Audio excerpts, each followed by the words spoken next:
ہاں غلام تھے بیچارے یا نوجوان تھے. نوجوانوں پر بزرگوں کو خود ہی حق حاصل ہوتا ہے، جو چاہے کرے. اور غلام تو ملکیت ہوتا ہے، زندہ ذبح کر دے تبھی کوئی پوچھنے والا نہیں. تو جو بیت رہی تھی بلال پر، ابو فقیہ پر، زنیرہ پر، جو ان پر بیت رہی تھی، جو خباب پر بیت رہی تھی، جس طرح ہلاک کیا گیا ہے حضرت سمیہ کو، حضرت یاسر کو، یہ ساری تکلیفیں انہیں بھی تھیں. لیکن کیا اس کا یہ بالواسطہ ایذا محمد کے لیے نہیں تھا صلی اللہ علیہ وسلم. آپ کے ساتھی آپ کی جانثار ہیں، لیکن آپ ان سے بھی کیا کہیں، فصبروا فصبروا فصبروا. جب ابو جہل بدترین ٹارچر کر رہا تھا حضرت سمیہ اور حضرت یاسر کو رضی اللہ تعالی عنہما، آپ کے علم میں ہے کیسی کیسی ٹارچر کی ہے.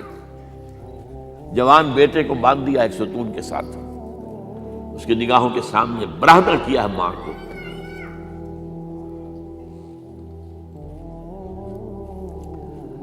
ہاتھ میں ایک مورتی ہے. جب تنگ آ گیا، ستا کر تنگ کر کے مار مار کے حضرت سمیہ ٹس سے مس نہیں ہو رہی. کہتا ہے تم ایک دفعہ کہہ دو سمیہ کہ ہاں اس مورتی میں بھی کچھ ہے، میں تمہیں چھوڑ دوں گا. انہوں نے تھوک دیا، برچھا مارا ہے شرمگاہ کے اندر.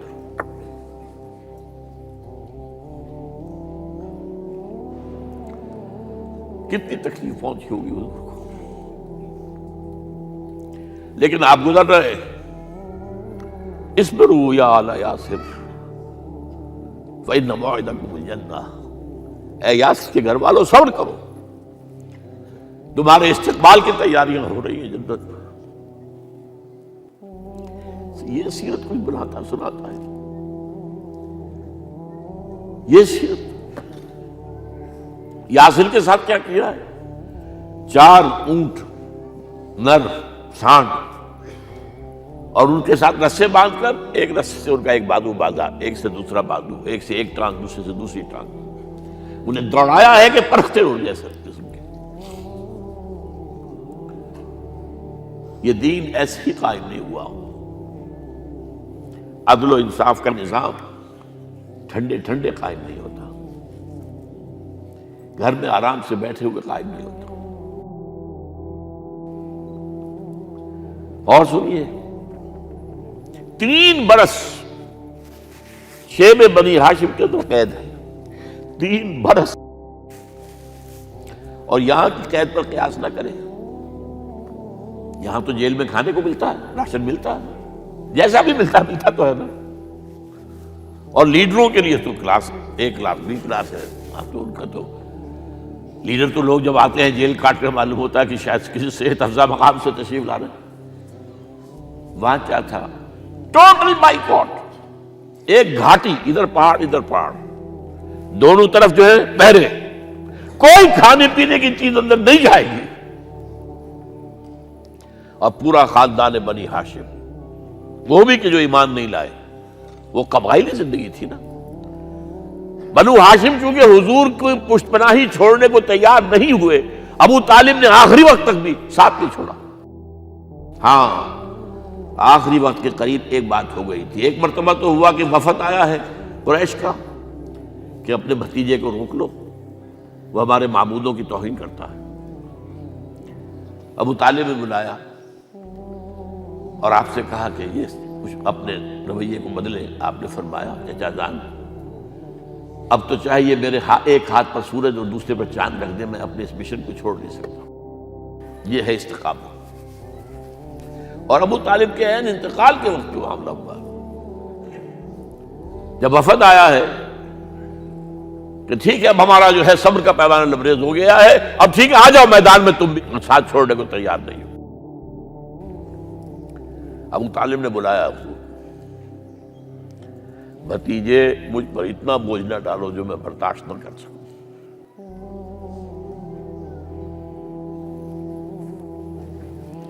حضور کی آنکھوں میں آنسو آ گئے.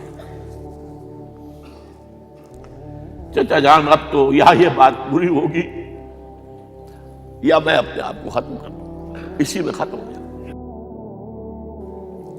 بہرحال شیب بنی ہاشم میں 3 برس اس حال میں گزرے ہیں ٹوٹل بائیکاٹ، کوئی کھانے پینے کی نہیں۔ کچھ لوگ تھے شریف النفس، مثلا حکیم بن حزام تھے رضی اللہ تعالیٰ، اور بعد میں ایمان لے آئے۔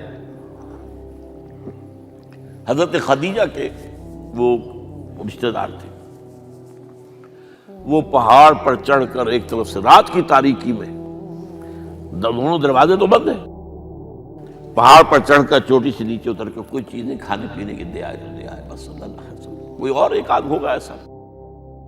یہاں تک نوبت آئی ہے کہ بنی ہاشم کے یہ پھول جیسے بچے معصوم بھوک سے بلبلا رہے ہیں، اور اس کے سوا کچھ نہیں ہے کہ سوکھے چمڑے ابال کر اس کا پانی ان کے حلق میں ٹپکا دیا جائے۔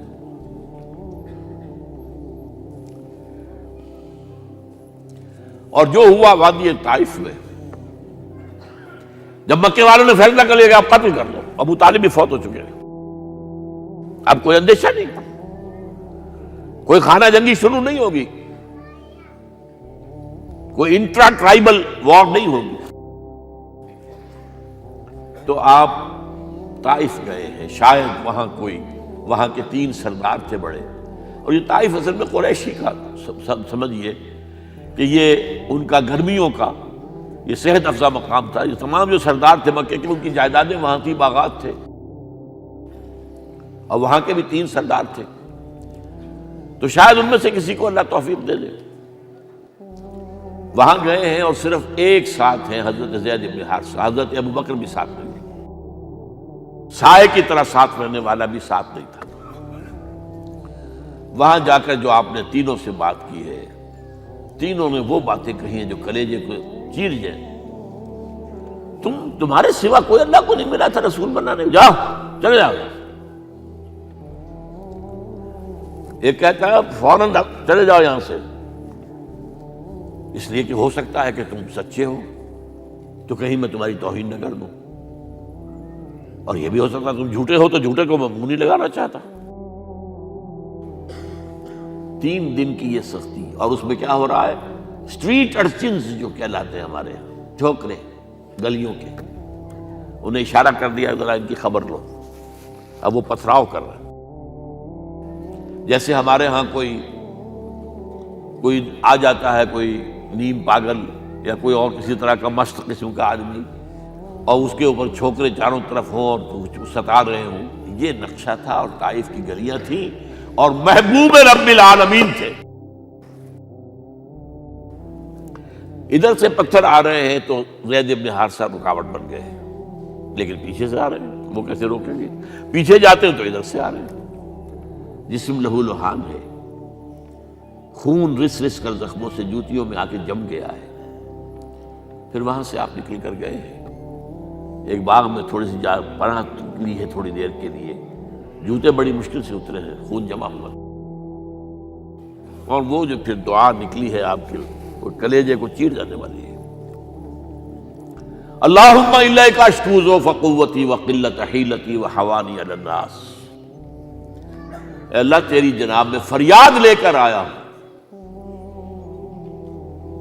اپنی قوت کی کمی کا، اپنے وسائل کی کمی کا، اور لوگوں میں جو رسوائی ہو رہی ہے، الی من تکلنی الی بعید یتجہمنی او الی عدو ملکت امری، مجھے کس کے حوالہ کر دیا ہے، مجھے دشمن کے حوالے کر دیا جو چاہے میرے ساتھ کر گزرے۔ فریاد ہے کہ نہیں؟ بڑی زوردار فریاد ہے، بڑی زوردار، لیکن پھر مقام عبدیت کا ظہور ہوتا ہے۔ ان لم یکن علی غضبک فلا ابالی، اے اللہ اگر تو ناراض نہیں ہے، مجھے اندیشہ یہ ہو گیا کہ کہیں تو ناراض تو نہیں ہو گیا ہے، کہیں تو نے میرا ساتھ تو نہیں چھوڑ دیا ہے، اگر تو ناراض نہیں تو مجھے کوئی پرواہ نہیں، جو ہو سو سر تسلیم خم ہے جو مزاج یار میں آئے۔ واپس آئے ہیں تو مکے میں داخل نہیں ہو سکتے تھے، وہاں تو قتل کا فیصلہ ہو چکا، باہر ہی آپ نے ڈیرا لگایا، زید بن حارثہ کو بھیجا، فلاں شخص کے پاس جاؤ کہ تم اگر امان میں لے لو محمد کو تو محمد آ جائیں، میں تو میری یہ پوزیشن نہیں ہے، میں قریش کے مقابلے میں امان نہیں دے سکتا۔ دوسرے کے پاس بھیجا، اس نے بھی کچھ ایسے جواب دے دیا۔ تیسرے کے پاس جب گئے حضرت زید، مطعم بن عدی، اس نے کہا ٹھیک ہے، میں امان دیتا ہوں محمد کو، وہ آ جائے مکے میں۔ حضور سے آگے کہا، حضور نے فرمایا نہیں جا کر کہو، آ کر لے کر جا۔ کیوں؟ کیا پتا اچانک جو ہے میرے داخل ہوتے ہی کوئی مجھ پر حملہ کرے، قتل کر دے۔ وہ تو یہ کہہ سکے کہ ہمیں کیا پتا تھا کہ موتیم نے جو ہے امان دی ہے، I never knew it۔ اب یہ قبیلے کے اندر یہ ہوتا تھا کہ ایک نے امان دے دی، سب کی طرف سے امان۔ لہذا حضور نے فرمایا آ کر لے کر جاؤ۔ وہ اپنے 6 بیٹوں کو ہتھیار سجا کر لے کر آیا ہے اور پھر لے کر گیا حضور کو، کہتا ہوا گزر رہا ہے راستے میں، لوگوں سن لو محمد میری امان میں ہے صلی اللہ علیہ وسلم۔ اس لیے آپ کو مکے کے اندر پھر 2.5 سال مزید رہنے کا موقع ملا ہے، اور اتنا بڑا احسان آپ نے مانا پھر موتیم بن عدی کا کہ غزوہ بدر میں جب 70 اسیر تھے قریش کے حضور کے پاس، تو آپ نے فرمایا تھا کہ اگر آج موتیم زندہ ہوتا اور وہ سفارش کرتا تو میں ان سب کو چھوڑ دیتا بغیر کسی فدیے کے۔ بہرحال یہ چند باتیں میں نے آپ کو بتائی، باقی تو یہ کہ غار ثور ہے کیسی کیسی، اور پھر غزوہ بدر سے پہلے کی رات ہے، اور وہ آپ کا زندگی کا طویل ترین سجدہ ہے اس میں، جہاں تک یہ الفاظ بھی آپ نے کہہ دیا، اللہ اگر کل یہ جو 313 یہاں جمع ہیں اگر یہ ختم ہو گئے تو پھر قیامت تک تیرا نام لینے والا کوئی نہیں ہوگا، میں آخری رسول اور میری یہ 15 برس کی کمائی ہے۔ اس پر کہا حضرت ابوبکر نے، وہ پہرےدار کی حیثیت سے کھڑے تھے، کہ حسبک حسبک حضور بس کیجئے بس کیجئے۔ بہرحال بدر ہے، احد ہے، زخمی ہوئے ہیں، دندان مبارک شہید ہوئے ہیں، خون اتنا بہا ہے کہ بے ہوش ہو گئے ہیں، اور خبر اڑ گئی ہے کہ آپ شہید ہو گئے۔ یہ سب کچھ، اور سب سے بڑھ کر حمزہ کی لاش سامنے آئی۔ کیسی لاش؟ ناک کٹی ہوئی ہے، کان کٹے ہوئے ہیں، پیٹ چاک کر کے کلیجہ چبایا ہوا ہے۔ کس طرح برداشت کیا ہوگا آپ نے؟ اپنے اوپر تاری کر کے دیکھیں، یہ حمزہ کون ہے؟ چچا ہے، دودھ شریک بھائی ہے، خالہ داد بھائی ہے، ساتھ کا کھیلا ہوا ہمجولی ہے، اور اس کی لاش ہے۔ جو قلب اطہر پر بیت رہی تھی وہ مدینے میں آ کر ایک بڑا ماحول بدلا ہوا تھا، تب وہ بات سامنے آ گئی۔ جب آپ مدینے واپس تشریف لائے ہیں تو ظاہر بات ہے کہ زیادہ انصار کے لوگ تھے جو شہید ہوئے تھے۔ بدر میں مہاجرین تو میرے خیال ہے 1/4 تھے نمبر کے اندر، 3/4 تو انصاری تھے۔ اسی طریقے سے احد کے اندر معاملہ ہے، تو مختلف گھروں سے عورتوں کے بین کرنے کی آوازیں آ رہی تھی، اس لیے کہ اس وقت تک بین کرنا حرام نہیں قرار دیا گیا تھا، ممنوع نہیں تھا۔ آوازیں سن کر حضور کی زبان مبارک سے نکل گیا، اما حمزہ تو فلا بواکی لہو، ہائے حمزہ کے لیے تو کوئی رونے والی بھی نہیں ہے۔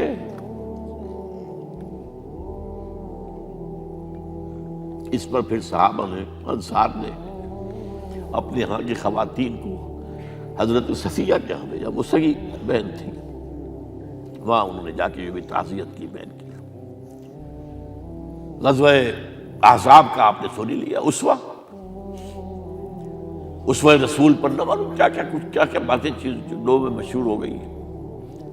اسوہ کا لفظ آیا کہاں ہے قرآن میں؟ سورہ احزاب میں۔ وہ اسوہ کیا تھا؟ جب خندق کھودنے کا فیصلہ ہوا ہے تو خندق کھود رہی ہے، حضور بھی لگے ہوئے ہیں، بھاری بھاری پتھر اٹھا کر کندھے پر لا کر باہر پھینک رہے ہیں، پتھریلی زمین تھی، ایک پتھر کسی سے ٹوٹا نہیں تھا، تو حضور نے جو ہے 3 دفعہ جو اس کے اوپر ضرب لگائی تب ٹوٹا ہے۔ لیکن یہ کہ کئی دن کے فاقے ہو چکے تھے، کھانے کو کچھ نہیں، پورا محاصرہ تھا، 12,000 کا لشکر گھیرے ہوئے، یہاں تک کہ آپ کو معلوم ہے کہ گھروں کے اندر بیت الخلا تو نہیں ہوتے، باہر جاتے تھے قضاء، اس کا کوئی امکان نہیں۔ شدید ترین آزمائش جو ہوئی ہے اس کا نتیجہ ایک طرف یہ نکلا کہ منافقین کا نفاق ان کی زبانوں پر آ گیا۔ قرآن مجید میں ہے یہ، انہی آیات میں ما وعدنا اللہ ورسولہ الا غرورا، ہمیں تو اللہ اور اس کے رسول نے دھوکہ دے کے مروا دیا۔ ہم سے کہا تھا کہ قیصر و کسریٰ کے خزانے تمہارے قدموں میں آئیں گے، اور حال یہ ہے کہ اب رفع حاجت کے لیے باہر نہیں جا سکتے، کھانے کو کچھ نہیں۔ اس وقت کچھ صحابہ آئے ہیں حضور صلی اللہ علیہ وسلم سے، دیکھیے فاقے سے کمر دوہری ہوئی جا رہی ہے، ہم نے اپنے پیٹوں پر پتھر باندھے ہوئے، چادروں کے ساتھ پتھروں کسا ہوا تاکہ کمر سیدھی رہے۔ حضور نے اپنا کرتا مبارک اٹھا کر دکھایا، 2 پتھر بنے ہوئے۔ یہ ہے اسوہ، یہ ہے آپ کی سنت، آپ کا اسوہ حسنہ۔ لیکن اس اسوہ حسنہ سے فائدہ کون اٹھا سکتا ہے؟ لقد کان لکم فی رسول اللہ اسوۃ حسنۃ لمن کان یرجو اللہ والیوم الآخر وذکر اللہ کثیرا۔ اسوہ تو اپنی جگہ ہے، قرآن میں ہدایت سب کے لیے، ھدی للناس، لیکن فائدہ اٹھائیں گے صرف متقین، ھدی للمتقین ہے سب کے لیے، اسوہ سب کے لیے ہے، لیکن استفادہ وہی کر سکے گا جو 3 شرطیں پوری کرے: اللہ اور یوم آخر پر ایمان، اور اللہ کا ذکر کثرت کے ساتھ کرے۔ بہرحال یہ میں نے آپ کے سامنے اس حوالے سے رکھا ہے، یہ اسوہ جو ہے حضور کا، یہ ہم پر اتمام حجت ہے۔ دیکھیے نوٹ کیجئے، پوری نوع انسانی پر اتمام حجت، اسلام کا نظام عدل اجتماعی جو قائم کر کے دکھا دیا، حجت قائم ہے۔ اسے انگریزی میں کہتے ہیں اٹس ڈویبل، کیا جا سکتا ہے، یہ کام ہو سکتا ہے، اس لیے کہ زمین پر قدم بقدم چل کر یہ انقلاب آیا، محنت سے آیا، مشقت سے آیا، ایثار سے آیا، قربانیوں سے آیا، تکلیفیں جھیل کر آیا، صبر و مصابرت سے آیا، استقامت و مقاومت سے آیا۔ یہاں پر معجزوں کی کار فرمائی نہ ہونے کے برابر ہے۔ یہاں دھوپ سے بچانے کے لیے کوئی اللہ نے صاحبان نہیں دیا، ظل اللہ علیکم الغمام، اور بھوک سے بچانے کے لیے من و سلوہ نازل نہیں ہوئے۔ غزوہ تبوک میں ایسا بھی ہوا ہے کہ 3 مجاہدین کا 24 گھنٹے کا راشن ایک کھجور، ایک نے منہ میں رکھی، کچھ چوس لی، کچھ گلوکوز چلا گیا اس میں سے، دوسرے کو دے دی، اس نے چوس لی، پھر تیسرے کو۔ من و سلوہ نازل نہیں ہوئے۔ محنت، مشقت، ایثار، قربانی، صبر، مصابرت، استقامت، مقاومت، یہ ہے اسوہ رسول۔